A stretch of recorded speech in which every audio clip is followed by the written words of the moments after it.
జై శ్రీరామ్, జై శ్రీరామ్.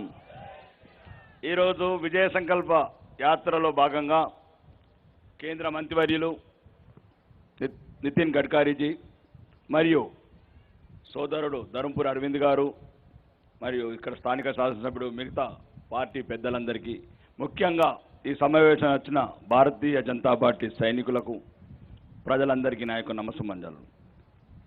ఈరోజు జరగబోయే రామరావణ యుద్ధంలో, నీతికి అవినీతికి జరిగే యుద్ధంలో, జరగబో పార్లమెంట్ ఎన్నికలలో సమయం తక్కువ ఉంది కాబట్టి 2 నిమిషాలని చెప్తాను. ఒకటి, భారతీయ జనతా పార్టీ విజయాలు. నరేంద్ర మోడీ గారు విశ్వాస నాయకుడు, విశ్వనాయకుడు. చంద్రమండలం మీద కాళ్ళు మోపిన భారతీయ జెండా బాదిన గంట ఒకవైపు, నితిన్ గడ్కరీజీ గారు హైవేల మీద ఫ్లైట్లు దించిన ఘనత నితిన్ గడ్కరీ. అంటే ఆకాశం మీద, చంద్రమండలం మీద పాదం మోపిన భారతీయుడి పాదం. ఒకవైపు హైవేల మీద ఫ్లైట్లు దిగడం.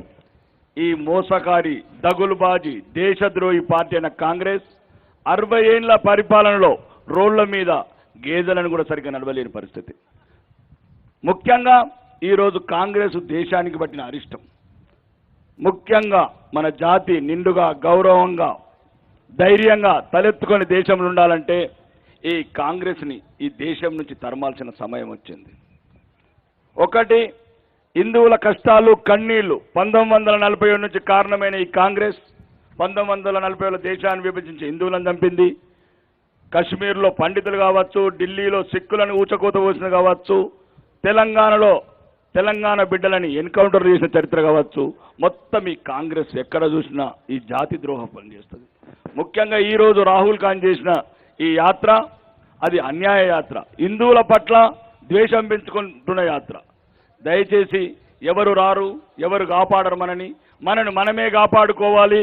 నరేంద్ర మోడీ గారు, అమిత్ షా గారు, నితిన్ గడ్కరీజీ లాంటి వాళ్ళు మనని కాపాడడానికి, దేశాన్ని డెవలప్ చేయడానికి ఉన్న సమయంలో జాతిని, మన దైవాన్ని, మన ధైర్యాన్ని కోల్పోకూడదంటే జరిగే ఎన్నికల్లో హిందువుల ఐక్యత ఉండి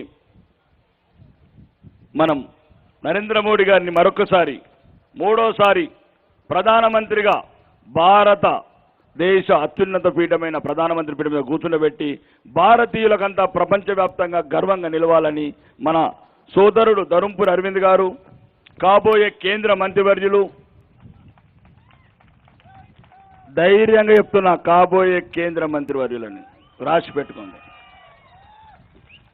5 ఏళ్ళైనా సాధించిన విజయాలు ఎన్నో మీకు ఇప్పుడు చెప్పడానికి టైం లేదు. తర్వాత ప్రెస్ మీట్లో చెప్తాను, ప్రెస్ విలేకరులు ఉన్నారు. ఈ దేశానికి కాంగ్రెస్ చేసిన ద్రోహాలు, హిందువులకు చేసిన ద్రోహము అన్ని వివరంగా చెప్తాను, పొల్లు పోకుండా చెప్తాను. కాబట్టి ఒక్కసారి ఈ దేశం ఉండాలా, ఈ ధర్మం ఉండాలా, మనం తలెత్తుకొని ఈ నిజామాబాద్ జిల్లాలో గౌరవంగా బతకాలని ముఖ్యంగా నిజామాబాద్ వాళ్ళకి చెప్తున్నా. మీరు బాగా దగ్గరలో ఉన్నారు, ప్రమాదం అంచున. కాబట్టి మళ్ళీ మిమ్మల్ని మీరు కోల్పోయి మమ్మల్ని వచ్చి ధైర్యం చెప్పని చెప్పలేము. వాడు ఓడిచిండు, వీడు ఓడిచిండు అంటే మేమేం చేయలేము.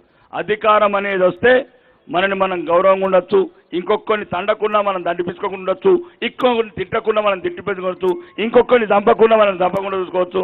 అర్సపల్లి, నటరాజ్ థియేటర్ పక్కన వెనకెళ్ళి పోవచ్చు సందులలో, లేకపోతే రాను అసలు ఇటు కూడా పోలేరు బోధన్ రోడ్కు. మీరు బోధన్ రోడ్ బ్లాక్ అయిపోతుంది మీ గురించి.